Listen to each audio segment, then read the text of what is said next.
Hello friends, तिरना tarot group में आप सभी का स्वागत है। तो आज का जो आपका क्या कहते हैं टेस्ट के टॉपिक थे वो यूनिट 5 से थे, पेपर फर्स्ट पार्ट बी। तो पेपर फर्स्ट है, उसका जो पार्ट बी है, पार्ट बी की यूनिट 5 है। यूनिट 5 में आज की आपके टेस्ट के टॉपिक थे सुदूर सम्मेलन। सुदूर सम्मेलन में सिद्धांत, विद्युत चुंबकीय स्पेक्ट्रम, सुदूर सम्मेलन के घटक, उपग्रह के प्रकार, सुदूर सम्मेलन का उपयोग। और जो दूसरा आपका जो टॉपिक था वो था जीआईएस। तो इन दो टॉपिकों को आपको दिया गया था, जीआईएस के घटक एवं उपयोग। तो चलिए आज की जल्दी से हम क्वेश्चन देख लेते हैं। आज के क्वेश्चन क्या क्या है। पहला क्वेश्चन था, इसका उत्तर 3 लाइनों में लिखना था। तो इसमें जो ए नंबर का क्वेश्चन था वो था विद्युत चुम्बकीय स्पेक्ट्रम। तो विद्युत चुम्बकीय स्पेक्ट्रम को समझाना था कि विद्युत चुम्बकीय स्पेक्ट्रम है क्या। सिंपल क्वेश्चन था, सीधा परिभाषा से आपसे पूछ लिया गया। विद्युत चुम्बकीय स्पेक्ट्रम आपके में हेडिंग दी हुई है आपके कोर्स में, उसी को डायरेक्ट पूछ लिया।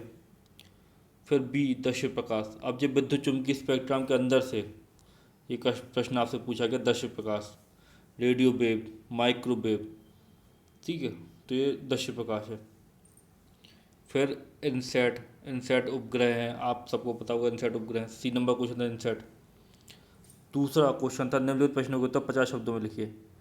50 शब्द आयोग के अनुसार 5 से 6 लाइन, हम लोग यूज कर रहे हैं 7 से 8 लाइन। तो इसमें जो ए नंबर का क्वेश्चन था वो था सक्रिय सुदूर सम्मेलन को समझाइए। सक्रिय सुदूर सम्मेलन को लिखना था, क्या होता है। बी नंबर का क्वेश्चन था कृत्रिम उपग्रह की प्रमुख घटकों को समझाइए। कृत्रिम उपग्रह जो होता है, कृत्रिम उपग्रह में घटक कौन कौन से होते हैं, ठीक है, उनको समझाना था। तीसरे नंबर का जो आपका क्वेश्चन था वो था भौगोलिक सूचना प्रणाली क्या है, इसके प्रमुख घटकों को समझाइए। जो, ठीक है ना, ग्लोबल इंफॉर्मेशन सिस्टम, भौगोलिक सूचना प्रणाली, ग्लोबल इंफॉर्मेशन सिस्टम, इसको बताना था और इसके प्रमुख घटक बताने थे। क्वेश्चन पेपर को आपको 20 मिनट के अंदर सॉल्व करना था। और मैं रोज़ बोलता हूँ जो लोग भी 20 मिनट के अंदर सॉल्व करते हैं या सॉल्व करने की कोशिश करते हैं वो डेफिनेटली इम्प्रूव करेंगे। मेंस में वही लोग अपने क्वेश्चन पेपर को सही समय पर पूरा कर पाएंगे। चलिए आज का आंसर देख लेते हैं, आज का आंसर क्या है। तो सबसे पहला क्वेश्चन आपसे पूछा गया विद्युत चुम्बकीय स्पेक्ट्रम। तो विद्युत चुम्बकीय स्पेक्ट्रम को बताना था 3 नंबर में। तो देखो किस प्रकार से लिखता हूँ मैं। तो विद्युत चुम्बकीय विकिरणों को उनकी आवृत्ति, तरंगदैर्घ्य के आधार पर वितरित करना ही क्या है, विद्युत चुम्बकीय स्पेक्ट्रम है। तो जो विद्युत चुम्बकीय तरंगें होती हैं विभिन्न प्रकार की, या विकिरण जो होते हैं, उनको उनकी आवृत्ति और तरंगदैर्घ्य, उनकी आवृत्ति क्या है, उनके तरंगदैर्घ्य क्या है, इसके आधार पर क्या करना, वितरित करना, उनको क्लासीफाई करना ही क्या है, विद्युत चुम्बकीय स्पेक्ट्रम है। उदाहरण लिख दिए मैंने, जैसे रेडियो तरंग, माइक्रोवेव, अवरक्त तरंग, दृश्य प्रकाश, परावैंगनी किरणें, एक्स किरणें, ये सब क्या आती है, विद्युत चुम्बकीय स्पेक्ट्रम के अंतर्गत आती हैं ये सब चीज़ें, ये सब तरंगें, किरणें। तो ये आपका हो गया ए नंबर का क्वेश्चन। फिर हम देख लेते हैं बी नंबर का क्वेश्चन, दृश्य प्रकाश। दृश्य प्रकाश को लिखना था कि दृश्य प्रकाश क्या कहलाता है। तो देखो किस प्रकार लिखता हूँ। मैंने इसको पैराग्राफ में लिख दिया, आप चाहो तो पॉइंट में भी लिख सकते थे, 1 2 3 करके आप पॉइंट भी लिख सकते थे, मैंने लिख दिया पैराग्राफ में। तो देख लो, दृश्य प्रकाश की खोज 1666 में न्यूटन द्वारा की गई। न्यूटन ने दृश्य प्रकाश की खोज की थी 1666 में। वह प्रकाश जिसे मानव द्वारा नेत्रों से देखा जा सकता है उसे क्या बोलते हैं, दृश्य प्रकाश। नाम से स्पष्ट है दृश्य प्रकाश, तो ऐसा प्रकाश जिसे मानव द्वारा नेत्रों से देखा जा सकता है, तो वो क्या हो गया, दृश्य प्रकाश हो गया। इसकी तरंगदैर्घ्य बता दी मैंने। तरंगदैर्घ्य इसकी 7 × 10⁻⁷ मीटर से 4 × 10⁻⁻7 मीटर तक होती है। ये इसकी तरंगदैर्घ्य होती है, 7 × 10⁻⁷ मीटर से 4 × 10⁻⁷ मीटर तक। तो हो गया ये। तो बी नंबर का क्वेश्चन हो गया आपका। सी नंबर का देख लो, इनसेट। तो इनसेट में लिखा है, यह भारतीय अंतरिक्ष अनुसंधान संगठन द्वारा निर्मित बहुउद्देशीय भारतीय उपग्रह श्रृंखला है। तो इनसेट क्या है, इनसेट उपग्रह हैं बहुत सारे, इनसेट ए, इनसेट बी, शायद इनसेट 7, इनसेट 8। तो इनसेट क्या है, तो इनसेट है भारतीय उपग्रह श्रृंखला, ठीक है, बहुउद्देशीय भारतीय उपग्रह श्रृंखला है। तो इनसेट को अपन बोलेंगे उपग्रह श्रृंखला। फिर इनसेट के अंतर्गत बहुत सारे इनसेट सैटेलाइट छोड़े गए, जैसे इनसेट ए हो गया, इनसेट बी हो गया, इनसेट सी हो गया, इस प्रकार से छोड़ेगा। मतलब नेमिंग अलग अलग हो सकती, मतलब इनसेट कॉमन रहेगा, उसके अलग अलग वर्जन, इनसेट बी सी। तो इस प्रकार से मैं बता रहा हूँ, जरूरी नहीं है बी सी ही हो, कुछ और भी नाम हो उसमें, लेकिन इनसेट होगा। तो यह भारतीय अंतरिक्ष अनुसंधान संगठन द्वारा निर्मित बहुउद्देशीय भारतीय उपग्रह श्रृंखला है, जिसकी सहायता से करते क्या है, मौसम विज्ञान की जानकारी, दूरसंचार कार्यक्रमों का संप्रेषण, सूर्य तथा अंतरिक्ष से आने वाले विकिरणों का अध्ययन, ठीक है, भू संपदा का शुरू संवेदन आदि जानकारी प्राप्त होती है। तो ये सब इसके कार्य हैं, बता दिए भाई। विकिरणों का अध्ययन हो गया, सूर्य संवेदन करते हैं, संप्रेषण करते हैं दूरसंचार कार्यक्रमों का, तो ये इनसेट करते हैं, इंडियन नेशनल सैटेलाइट।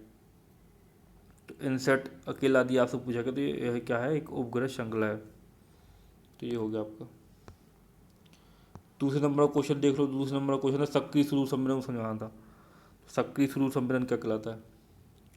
50 शब्द में आंसर लिखना था, 5 से 6 लाइन में आंसर लिखना था आयु के अनुसार। 7 से 8 लाइन भी आप यूज़ कर सकते, 7 से 8 लाइन में आप यूज कर लो, 7 से 8 लाइन में लिख लो। तो सक्रिय सूर्य संवेदन उपग्रह सूर्य के प्रकाश पर निर्भर नहीं करते हैं। तो सक्रिय सूर्य संवेदन उपग्रह क्या होते हैं? जो सूर्य के प्रकाश पर क्या नहीं होते, निर्भर नहीं होते हैं।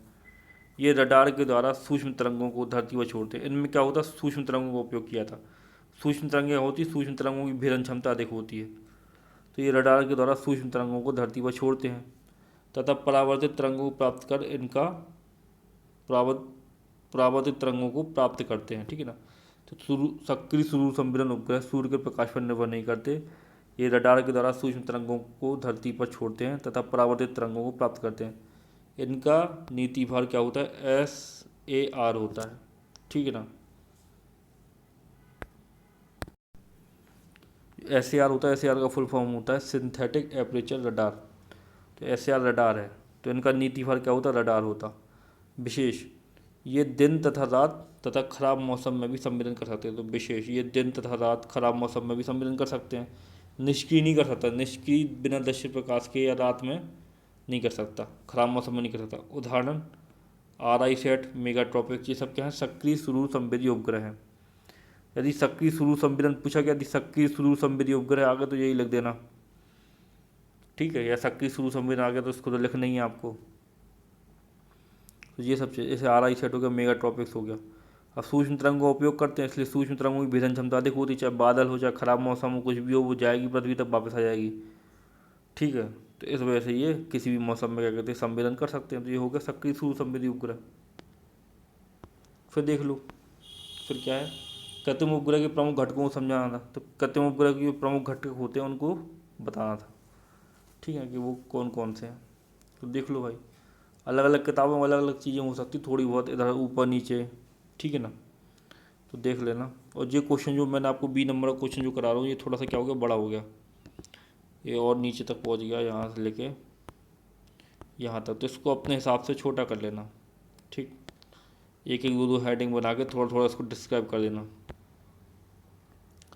देख लो, कृत्रिम उपग्रह मानव निर्मित मशीन होती है जिसे अंतरिक्ष में कुछ विशेष कार्यों को संपन्न करने के लिए प्रक्षेपित किया जाता है, ठीक है ना। आपको ये डेफिनेशन मत लिखना है, जब आप लिखो 50 वर्ड में तो मत लिखना डेफिनेशन, सीधे घटक बताना है, घटक हमने लिखे थे, ठीक है ना। तो वो देख लो घटक कौन कौन से। बस, सबसे पहला बस, उपग्रह का वह हिस्सा जो पेलोड और संबंधित उपकरणों का वहन करता है। पेलोड और संबंधित उपकरणों का वहन करता है, उसको क्या बोलते हैं, बस। इसके अंतर्गत सोलर पैनल आते हैं, विद्युत बैटरी आती है तथा प्रतिक्रिया नियंत्रण प्रणाली भी आती है, जो उपग्रह प्रक्षेपण से लेकर कक्षा में स्थापित होने तक के लिए जिम्मेदार होती है। तो ये बस के कार्य हैं, ठीक है। बस में आता क्या क्या है वो है, ठीक है ना। आप जब 5 मार्कर में लिखोगे तो आपको केवल इतना लिख देना है, उपग्रह का वह हिस्सा जो पेलोड और संबंधित उपकरणों को वहन करता है। इतने लिख पाओगे 5 मार्कर में, ठीक है ना। 6 लाइन लिखनी है। तो ये सब चीज़ें हो गई, ठीक। फिर पेलोड देख लो, पेलोड अपना उद्देश्य पूरा करने के लिए उपग्रह को एंटीना, कैमरा, रडार जैसे वैज्ञानिक उपकरणों की आवश्यकता होती है, इन्हें पेलोड कहा जाता है, ठीक है ना। तो पेलोड के आगे आप डायरेक्ट लिख दो एंटीना, कैमरा, रडार जैसे उपकरण पेलोड कहलाते हैं। तो ये आपका होगा। तो मैं आपको ये 5 मार्क के हिसाब से करा रहा हूँ, ये मैंने थोड़ा बड़ा कर दिया इसमें आंसर की में आपका। फिर ऊंचाई नियंत्रण तंत्र भी होता है उसमें उपग्रह में। उपग्रह का यह यंत्र उपग्रह को पृथ्वी के उस हिस्से की ओर केंद्रित रखता है जिसके लिए उपग्रह का प्रक्षेपण किया जाता है।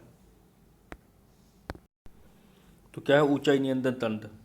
ऊंचाई नियंत्रण तंत्र वो होता है जो उपग्रह को पृथ्वी के उस क्षेत्र की ओर केंद्रित रखता है जिसके लिए उपग्रह का प्रक्षेपण किया गया। तो ये होगा क्या, ऊंचाई नियंत्रण तंत्र। फिर ऊर्जा तंत्र, उपग्रह में ऊर्जा तंत्र की आवश्यकता होती है।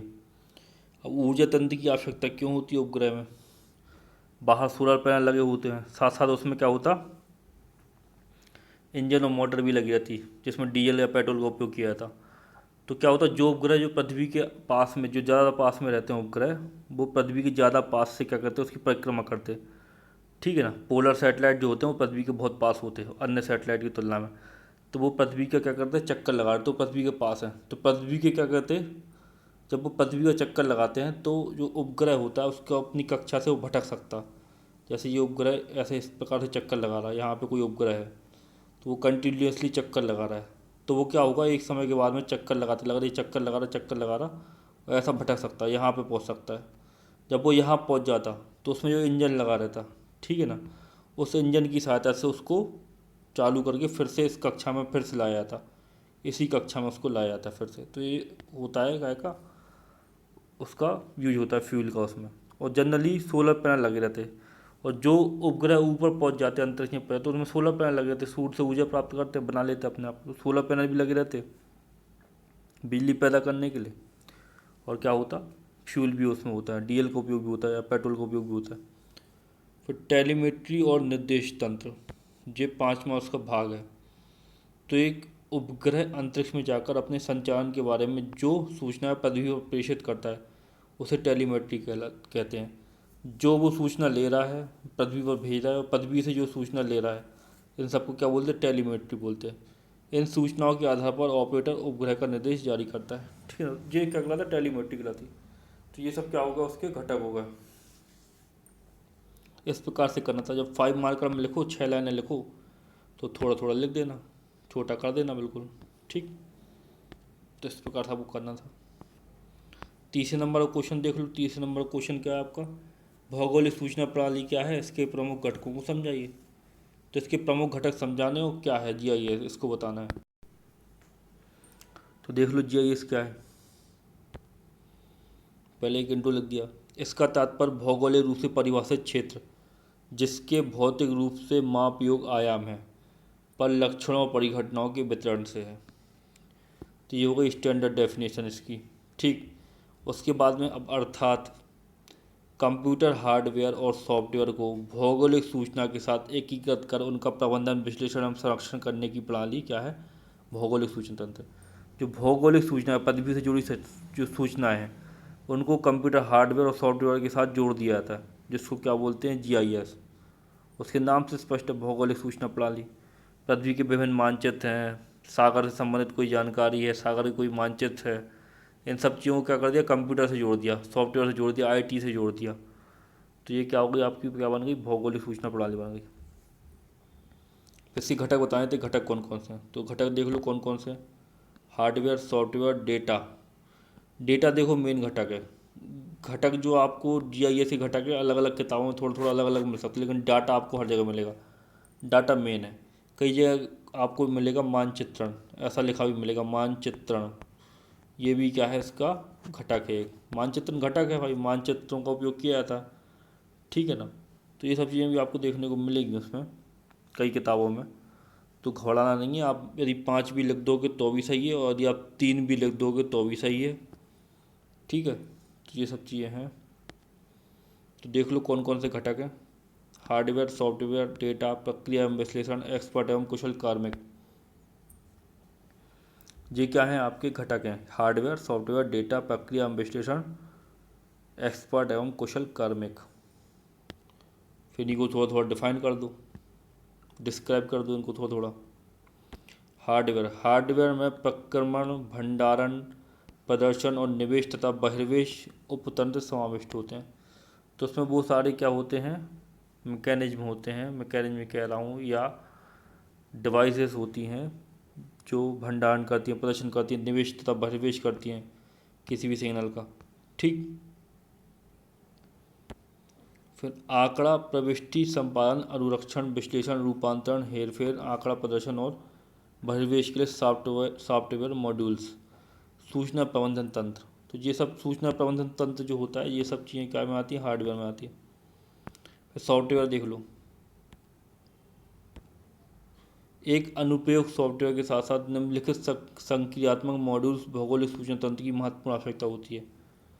आंकड़ों की प्रविष्टि, संपादन और अनुरक्षण से संबंधित सॉफ्टवेयर। अब ऐसे सॉफ्टवेयर जो आंकड़ों की प्रविष्टि करते हैं, उनका संपादन करते हैं, उनका अनुरक्षण करते हैं, विश्लेषण, रूपांतरण, हेरफेर से संबंधित सॉफ्टवेयर, ये सॉफ्टवेयर भी होते हैं। आंकड़ों के प्रदर्शन और बहिर्वेश से संबंधित सॉफ्टवेयर, जो जानकारी आपको जीआईएस से मिल रहा है उससे संबंधित सॉफ्टवेयर, तो ये सब सॉफ्टवेयर क्या होते हैं, इसमें होते हैं। ठीक, फिर आते हैं आंकड़े, डाटा मेन चीज़ है। स्थानिक आंकड़े और संबंधित तालिका रूपी आंकड़े भौगोलिक सूचना तंत्र की क्या है, रीढ़ है। तो ये मेन चीज़ है, इसमें भी लिखा हुआ रीढ़ है। स्थानिक आंकड़े और संबंधित तालिका रूपी आंकड़े। वर्तमान आंकड़ों को आपूर्तिदाता से प्रग्रहित किया जा सकता है अथवा प्रयोक्ता द्वारा नए आंकड़ों का सृजन अथवा संगणन वहीं के वहीं किया सकता है। समझ रहे आप, जैसे विकिपीडिया होता ना, आपने कोई चीज़ सर्च की, आपको वो जानकारी मिल गई, और यदि आप चाहो तो अपने तरफ से उसमें कुछ भी जोड़ सकते हो, जानकारी में कुछ भी और अलग अपनी तरफ से ऐड कर दो। तो इसी प्रकार का सिस्टम रहता है जीआईएस में भी। ठीक है।